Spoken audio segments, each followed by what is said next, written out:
Jadi kafir bukan istilah untuk menghukumi orang yang berbeda keyakinan dengan kita. Tapi kafir, kafir, kiper, koper, itu bahasa yang sederhana, artinya tutup. Kafir itu bahasa kitanya tempurung. Makanya ada peribahasa seperti katak dalam tempurung. Siapa katak itu? Itu cerita simbolik. Katak itu melambangkan diri kita, yang membatasi diri kita dengan yang lain, mengkotak-kotakan diri kita dari yang lain. Makanya alangkah indahnya kalau kotak sudah berubah menjadi roda, kalau kotak sudah menjadi bulat, kalau kotak sudah menjadi lingkaran. Lihat, Ka'bah itu kotak. Tapi kita tidak disuruh mengelilingi Ka'bah seperti kotak. Kita disuruh mengelilingi Ka'bah seperti lingkaran. Itu pesan simbolik yang luar biasa. Ubah olehmu kotak jadi lingkaran. Makanya banyak yang tidak sadar saat mengelilingi Ka'bah, kenapa wujudnya lingkaran. Karena lingkaran itu berasal dari satu titik, berakhir di titik yang sama. Itu melambangkan innalillahi wa inna ilaihi rajiun. Asal dari Allah, kembali kepada Allah. Makanya banyak yang lupa di semesta ini, malah pada bikin garis. Kalau garis berawal dari satu titik, berakhir di titik yang lain.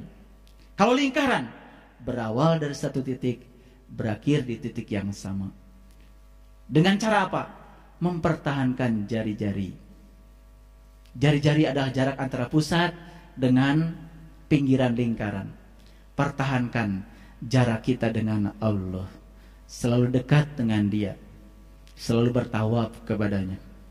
Kita akan bisa mengalami innalillahi wa inna ilaihi rajiun dengan sempurna. Kalimat innalillahi wa inna ilaihi rajiun bukan untuk yang mati. Kalimat innalillah wa inna ilaihi rajiun untuk kita yang hidup supaya sadar. Innalillah, sesungguhnya kita berasal dari Allah, wa inna ilaihi rajiun, dan kita akan dikembalikan kepada apa yang kita pertuhankan. Di dunia kita menuhankan Allah, tempat kembali kita adalah Allah. Tapi kalau di dunia kita menuhankan yang selain Allah, tempat kembali kita pasti yang selain Allah. Saat mati tiba, tidak bisa pulang. Maka mati dalam keadaan tidak bisa pulang. Buta mata kalbunya, gentayangan, tidak bisa memenuhi ayat innalillah wa inna ilaihi rajiun. Padahal di Quran surat Al-Waqi'ah ayat 83, 84, 85, 86 Allah berfirman, "Falaula idza balagatil hulqum wa antum hina idin tangdurun wa nahnu aqrabu ilaihi minkum walakin la tubsirun." Ketika nyawamu sampai di kerongkonganmu, pada saat itu kamu harus melihat, aku lebih dekat kepadamu. Tapi kebanyakan manusia tidak melihat. Harusnya ini menggetarkan diri kita, menggetarkan jiwa kita.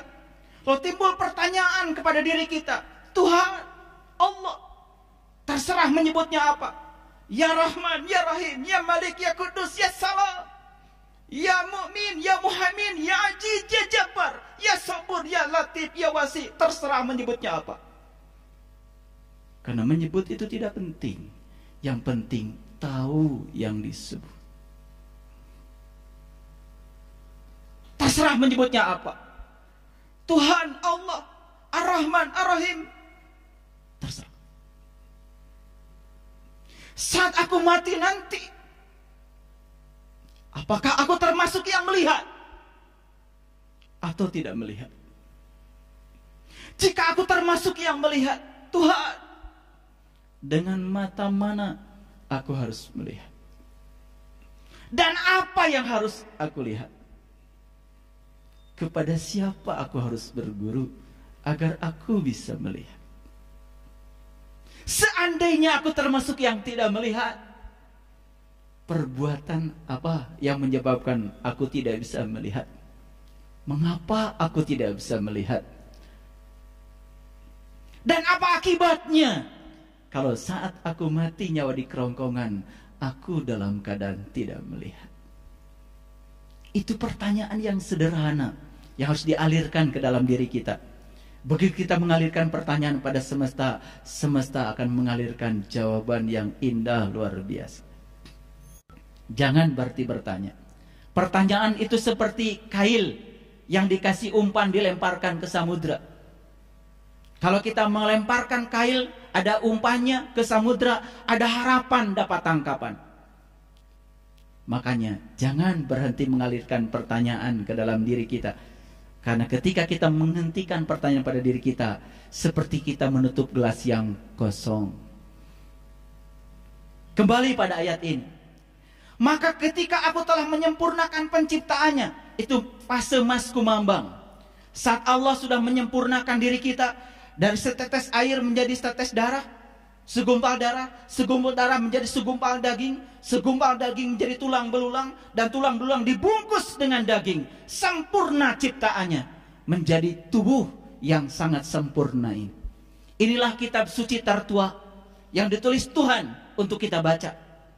Makanya di dalam Quran surat Al-Isra ayat 14, lalu Allah berfirman, Iqra kitabaka, Iqra kitabaka, kafa binafsika al-yauma 'alaika hasiba. Bacalah kitabmu, bacalah kitabmu, bacalah kitabmu. Itulah juru hisab. Begitu kita dengar kata kitab, yang terpikir adalah tulisan. Itu juga kitab secara syariat. Tapi para leluhur kita, para bijak di masa lalu selalu mengatakan kitab suci tertua yang ditulis pertama oleh Allah adalah tubuh manusia. Inilah kitab sejati Allah yang dapat dibaca. Inilah semesta kecil yang ciptakan Tuhan. Tubuh kita terdiri 3 unsur. Unsur materi, percikan dari materi alam semesta. Unsur pikiran, percikan dari kecerdasan alam semesta. Dan jiwa, bagian dari kesemestaan. Kalau kita bisa menjawab, membaca tubuh, pikiran, dan jiwa, membaca semesta kecil ini, kita akan bisa membaca rahasia semesta yang besar. Yang kenal dirinya, dia akan kenal pada Tuhan. Tapi jangan puas hanya sekedar pengetahuan. Kenapa? Keranjang pikiran penuh dengan pengetahuan, tapi keranjang kolbu miskin dengan pengalaman rasa. Rasa kebersamaan dengan Dia, sang pemilik rasa. Rasa yang tanpa rasa, kita tidak akan pernah merasakan ketentraman dan kebahagiaan. Maka ketika aku telah menyempurnakan penciptanya, aku tiupkan ruhku ke dalamnya. Sadar bahwa sesungguhnya yang disebut dengan jiwa, yang disebut dengan diri sejati, itu ruhku. Ruhku, miruhi, bagian dari dirinya, bagian dari kesemestaan. Coba kita berpikir sejenak. Kalau saya mengambil 1 tetes air dari laut, lalu kita pisahkan, apakah sama sifat 1 tetes air dengan sifat air yang satu laut? Bukankah sama, bukan? Jadi kalau jiwa kita ini bagian dari dirinya, harusnya jiwa ini mewakili sifat-sifatnya. Dia Ar-Rahman, harusnya jiwa kita Ar-Rahman. Dia Ar-Rahim, harusnya Ar-Rahim. Dia Al-Qudus, harusnya diri ini Al-Qudus. Dia As-Salam, harusnya kita ini As-Salam. Makanya tugas kita dalam kehidupan ini mengembalikan sifat-sifat Dia yang telah hilang agar menyatu dengan jiwa kita. Saat sebelum kita pulang kepada Dia, semua sifat-sifat itu menyatu kembali dalam diri kita seperti sifat yang ditiupkan oleh Dia yang pertama kali. Itu syarat pulang. Kalau syarat itu sudah dipenuhi, tidak akan sulit untuk pulang. Kata Rasul, jarak antara dunia dan akhirat itu seperti kerdipan mata. Bagi yang tahu, bagi yang tahu, bagi yang tidak tahu, perjalanan yang sangat panjang. Bagi yang tahu, secepat kilat. Makanya digambarkan jalan pulang kepada Allah, kendaraannya juga namanya buraq. Buraq dari kata barkun. Barkun tadinya cahaya, secepat kilat bagi yang tahu. Bagi yang tidak tahu, ini perjalanan yang sangat panjang.